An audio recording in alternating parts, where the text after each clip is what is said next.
Hola, hola. ¿Cómo están? Patrones, YouTubers. Hey, people of the internet. I'm live on the YouTubes, which rarely happens these days. How's it going? So, there's a reason for this. Number one, there's this little movie called Teenage Sex and Death at Camp Miasma that I fucking love. And the discourse has been fascinating and hilarious to watch because that's what the internet does. The internet can be stupid, but it can also be entertaining. And it's become one of my favorite movies of the year. And I just want to talk about it. And I haven't done one of these in a while where I just hang out with y'all outside of the Mixcloud radio show. And I hang out on YouTube and we talk about an artist or a soundtrack. And not only is this movie freaking awesome, but the soundtrack is amazing.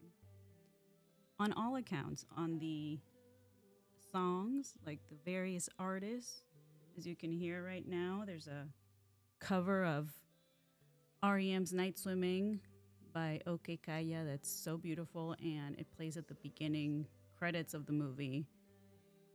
And those beginning credits of that movie, man, if you've seen it, you know what I'm talking about.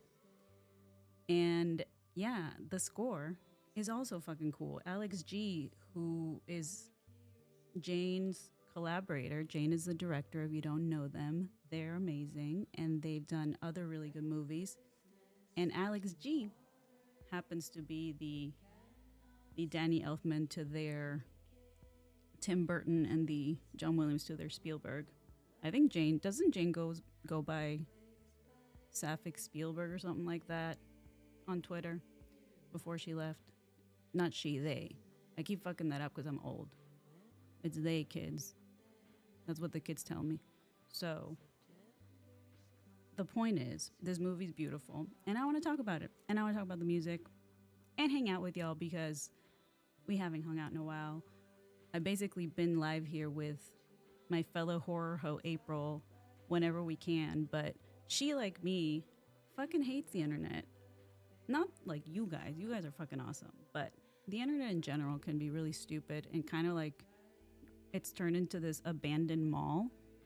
And we both hate that. So we're just kind of hanging out whenever we can. She did not see this movie with me. We went to see another movie this week called Buddy by Casper Kelly that we will be at some point talking about. But that one was fun too, just not as good as this one. So, we're going to talk about this movie. I'm going to tell you about my experience at the amazing live read I got to go to of the movie Secretary with Gillian Anderson herself and Hannah Einbinder. It was so good.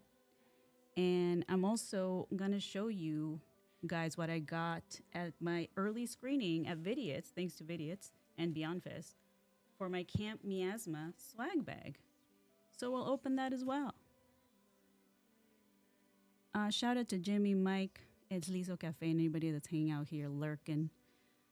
As always, I know shit's stupid and the economy is run by assholes. And so nobody has money right now. But if you do, then you can Streamlabs me and let me know what you think of this movie. And if you can't, that's cool too. I'm happy to read your comments in the chat. So chat, let's talk about this. First of all, I got to go to, thanks to Film Independent, they put on a live read. They do live reads of movies every so often. And Secretary, starring Maggie Gyllenhaal and James Spader, is obviously one of the coolest sort of erotic movies we've seen in the 2000s. But to me, it's actually more romantic than, it's actually like a love story to me more than the typical like erotic thriller of the 90s that a lot of us grew up with. But it's very good. And Gillian Anderson and Hannah Einbinder played Jane Spader, Maggie Gyllenhaal, and then Jane, they were the narrators, so they ended up reading the screenplay and the script, and it was so good. I took Frank; he was very happy because Kristen Stewart was in the audience, and you guys know he loves her, but also he was like, "Whoa, Gillian Anderson, she's a movie star." Because there's something about just a very few kind of alien looking people in the world like her, where she has that like Bowie Prince essence. Do you know what I'm talking about? So it was really cool to see them do that. There was no actual spanking, but it was still sexy. And they did a great job.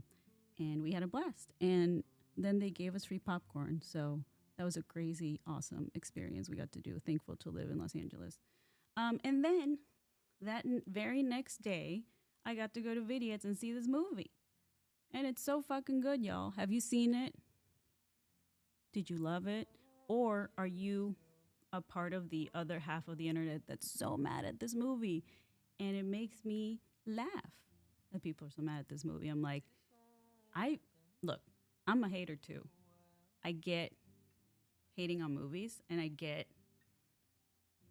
not liking them, but there's a difference between just saying, hey, this movie's stupid versus writing about it all day, every day and telling people that you're wrong for liking this, you know?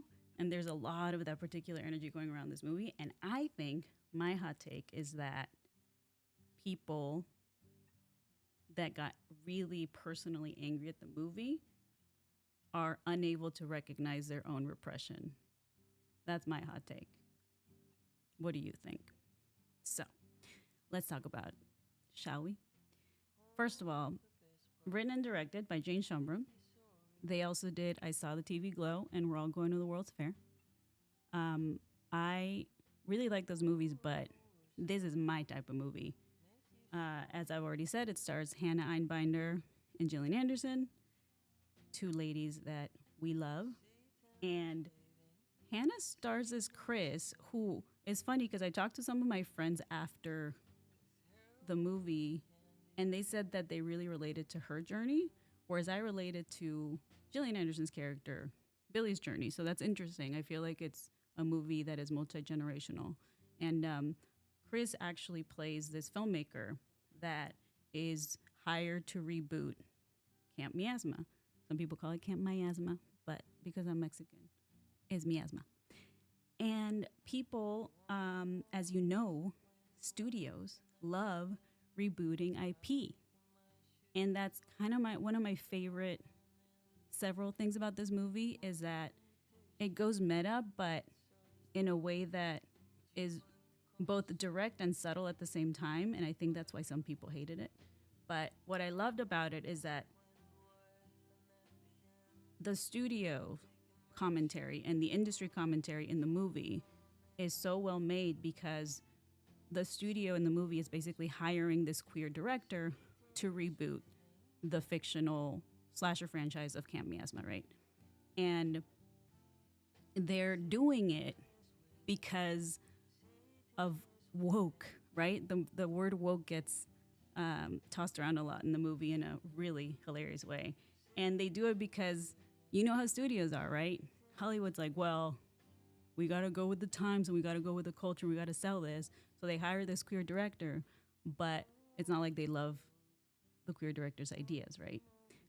So we get into that. And then the whole point of the main story is that Chris, played by Hannah, goes and finds Gillian Anderson's character, who is the original character, like the actual final girl of the franchise, of the first movie. And she's, Gillian Anderson's kind of playing a little bit of like Norma Desmond. And she's fucking fantastic, of course, as always.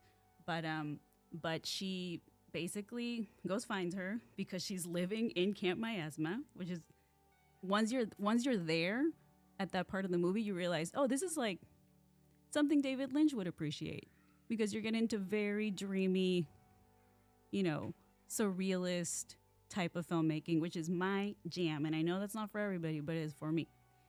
And the whole point, when they get together is you get to see how different the two generations are. The reason I related to Billy, to Gillian Anderson's character, is because Chris is so annoying and young, and she's constantly talking about, what she's trying to do to this franchise and update it. And like, you can really see her identity in how she puts her identity in these movies.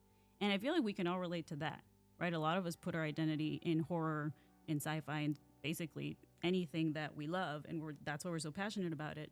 But then we kind of lose the part that Billy is reminding Chris about, where she says, these movies are about flesh, right?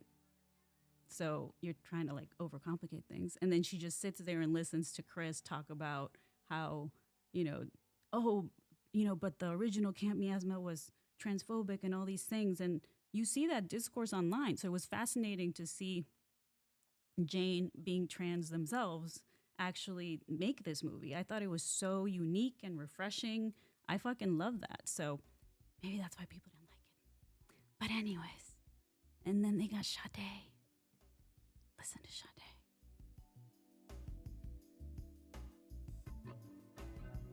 It's so good. Yes, this song shows up in the movie, and I freaked the fuck out. So, all right. What else do I want to say about this movie? It looks fucking beautiful. They use it's not just that the story's fucking awesome and it's analyzing all these really cool existential philosophical themes, and it goes really deep into how our own relationship with horror and with film, but also into, it's a sexy movie. I don't feel like there's a lot of sex in it, but it's definitely about our own sexual desire, about our own repression. Like, there's so much going on that we could spend hours talking about it. But the way it looks, I also think David Lynch would appreciate it. It's so good. It looks beautiful. They use matte paintings. They use these beautiful, like, dreamy, old school kind of film lenses, and they make it all like, there's like a lot of Cronenbergian stuff going on that I really appreciated as well. So I think it's a love letter to horror. I think it's a love letter to film. It's just so good. So before I keep going, I do want to make sure I see what you guys are fucking saying so I don't ignore you.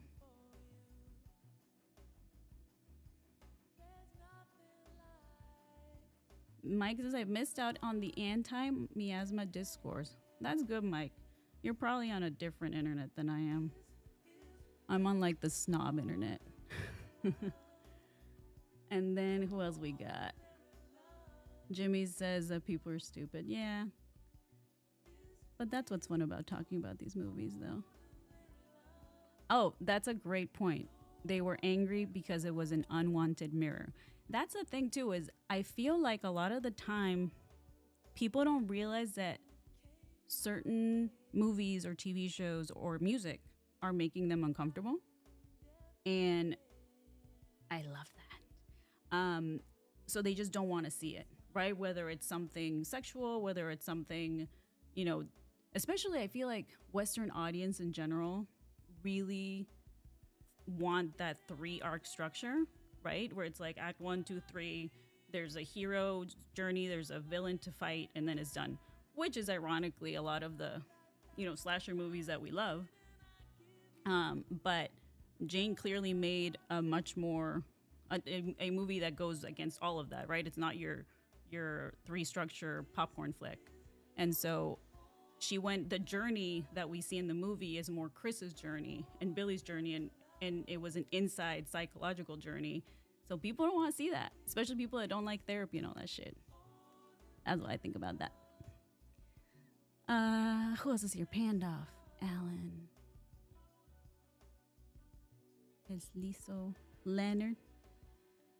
Leonard says, I can't lie, you make me want to eventually check it out. Hell yeah, Leonard. Leonard's seen like 2 horror movies because he is part of my wonderful Patreon community.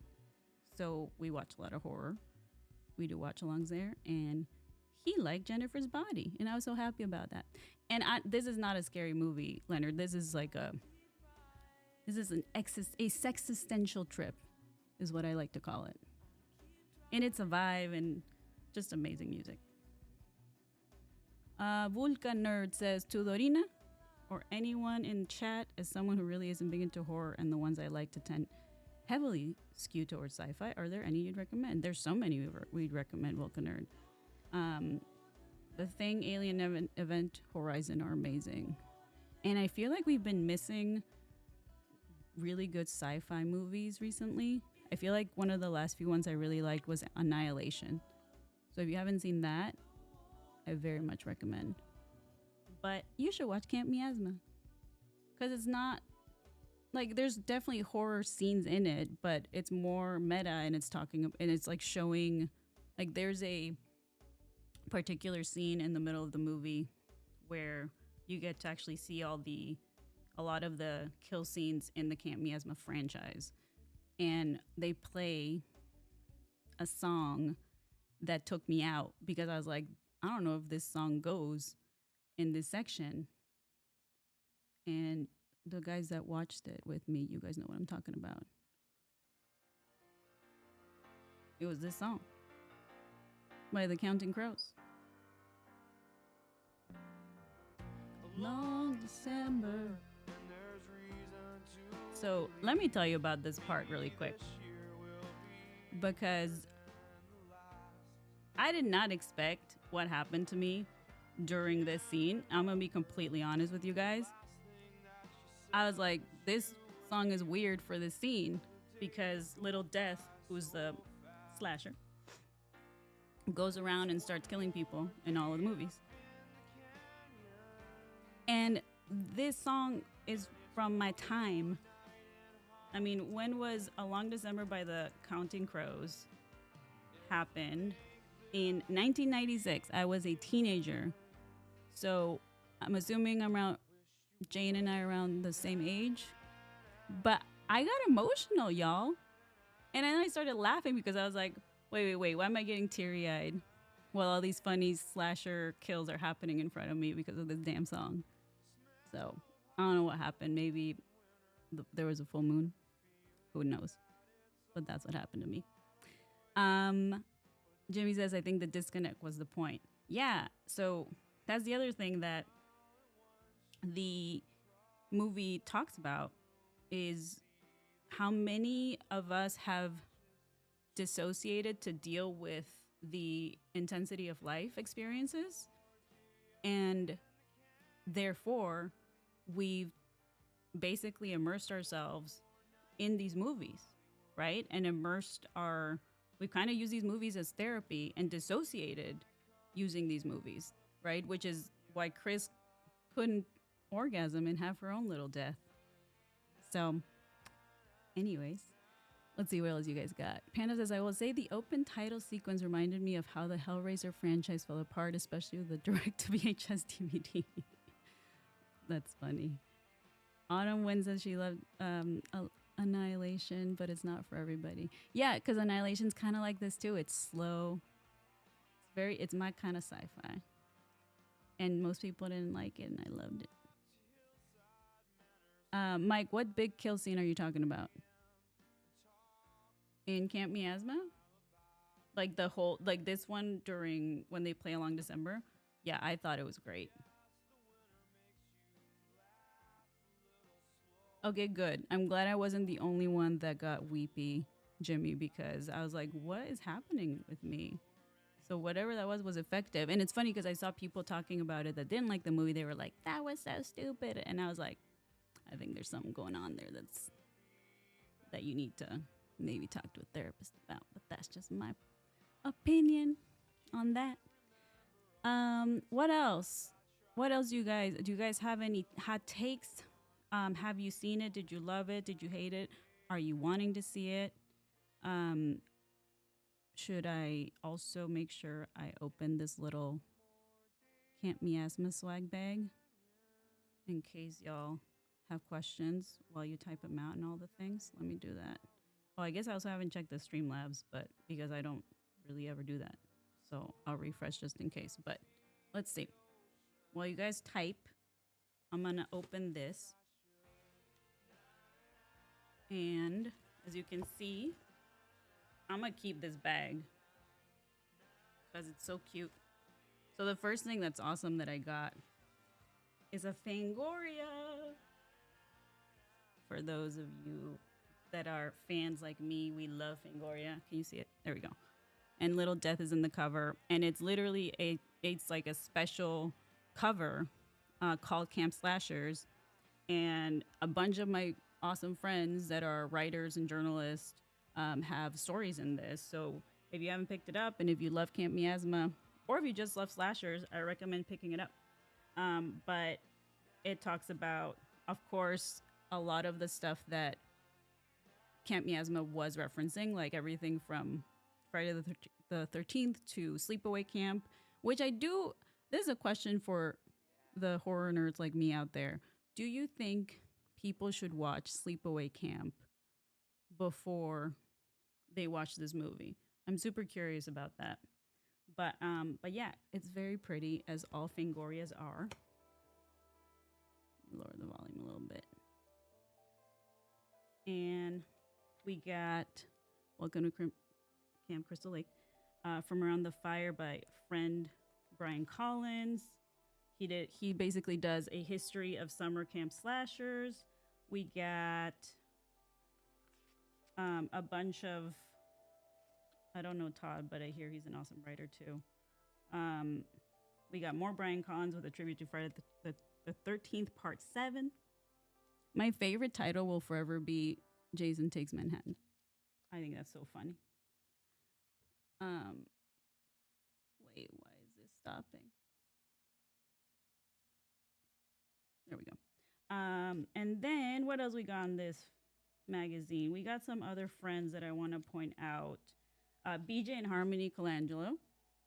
They are sleepaway camp experts, and they did a whole thing on this. You should check out all of these people's work in general and follow them online because they're not just friends of mine. I think they're very talented writers and journalists. What else we got? Matt Donato. If you guys watched The Merry Hour with Perry and him, he did the 13 best camp slasher deaths. And then, last but not least, because I don't want to miss, my girl Amelia did a story here. Amelia Emberwing, the camp slasher is dead, long live the camp slasher. So there's a bunch of cool shit. If you have the means, highly recommend subscribing to Fangoria. They're my favorite, and they were my favorite when I was a kid, and I would drag my mom or she would drag me to cross the border, and then we stopped by the gas station, and I would be super fascinated and kind of scared at like the Fangoria covers on the magazine stand area, and she's like, stop looking at that shit. But I loved it. So it's kind of cool that I'm now friends with people that work there. Okay, next up, what else is in here? Then we have these little death giblets gummy candy that I really want to try, but then I'm like, well, I don't want to open this because it's a collector's item, but it's candy, so I can just keep the bag and eat it. And then last but not least, something I don't know if I want to open, but I do, is these Camp Miasma trading cards. It's 12 trading cards, and I want to open them, but I don't. So it's an amazing swag bag, in my opinion. So that's what I got. Very lucky to live in LA. Shout out to Vidiots Beyond Fest Fangoria, all of the people. My favorite community, the horror community. Let me catch up to the chat before we get out of here. By the way, since I spoke a little bit about the music, Alex G's the composer, and the actual songs on the movie are awesome. But he did this song using Jane's lyrics. They wrote this song together called Pain is the Heart of Love. And I think that's honestly all the lyrics to it, but it's very pretty and it's Pal Buchanan singing. It's just a great fucking soundtrack. Probably one of the best of the year.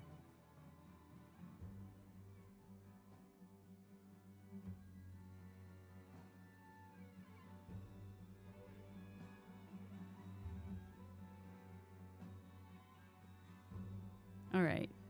We got El Sliso Cafe, who said, I was the only one in my auditorium and swayed along to Sade. I was not expecting that needle drop, right? I always love a good Sade needle drop. Yes, and the design of Little Death is fucking rad. I want a shirt or I want a Little Death. Like, they should make an action figure and I would get it. Jimmy says that if you, or Pandolf says, I think it'd make you appreciate it a little more if you watch Sleepaway Camp. Jimmy says, I have thoughts about Sleepaway Camp. There are some direct references that you will miss if you haven't. Yeah, I'm super curious. I mean, I know people that hadn't watched it and they still enjoyed the movie, but there's definitely a lot to deconstruct there. And yes, as Jimmy says, if you haven't watched Perry's interviews with the people that made this movie, check them out because Perry is awesome at her job. Mike says open the trading cards. Should I do it before I get out of here? All right. But what about the wrapping paper? The little thing. All right. Let's do it. You guys like the ASMR sound?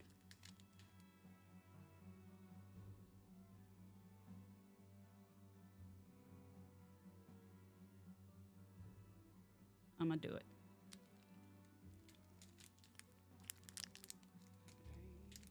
For those that hate ASMR, I'm sorry. Okay, I'm trying not to completely destroy this packaging because collector's item and everything.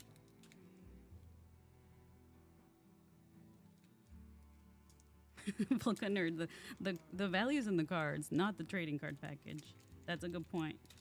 But I like keeping it in there.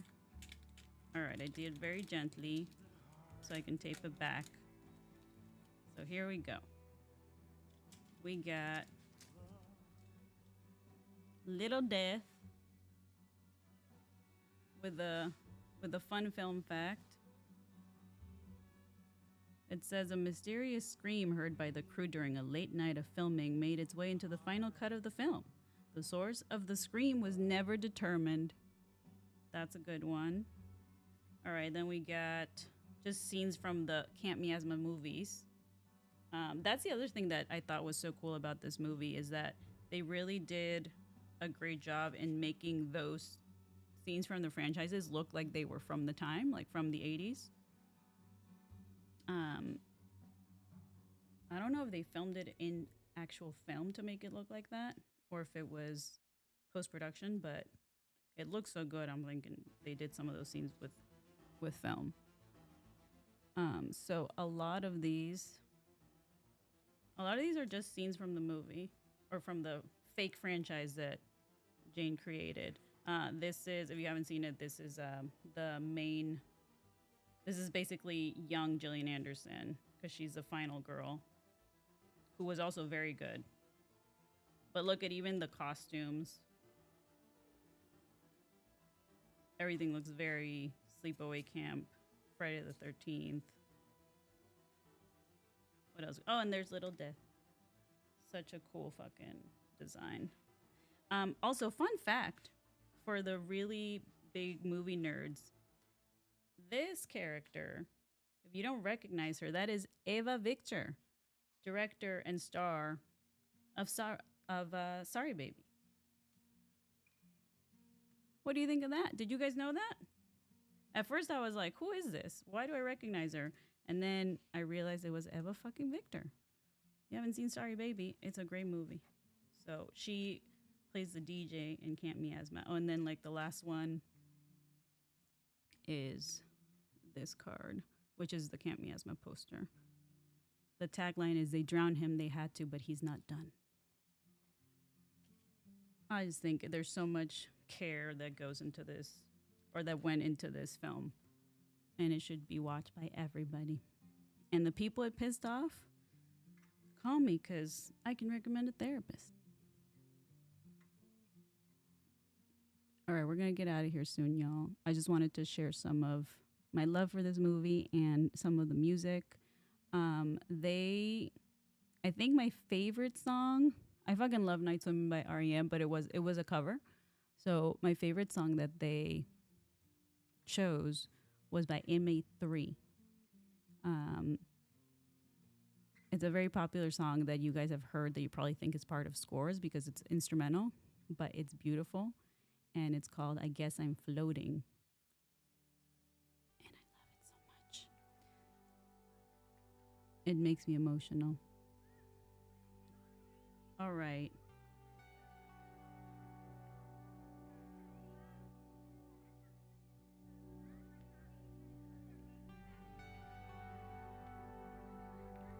Mike says I was smitten by the actor that played young Billy. She was very good.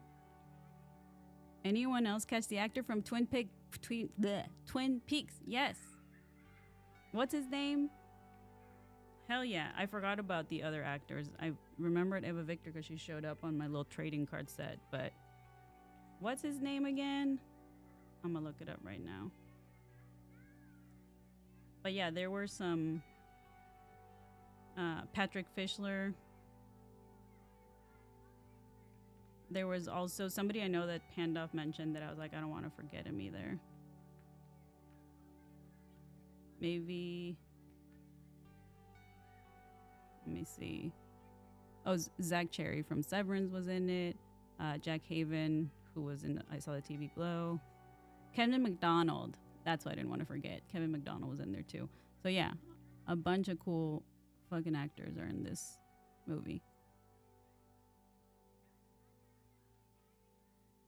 Alan says, I never went to camp. Is that why I'm not a totally screwed up adult?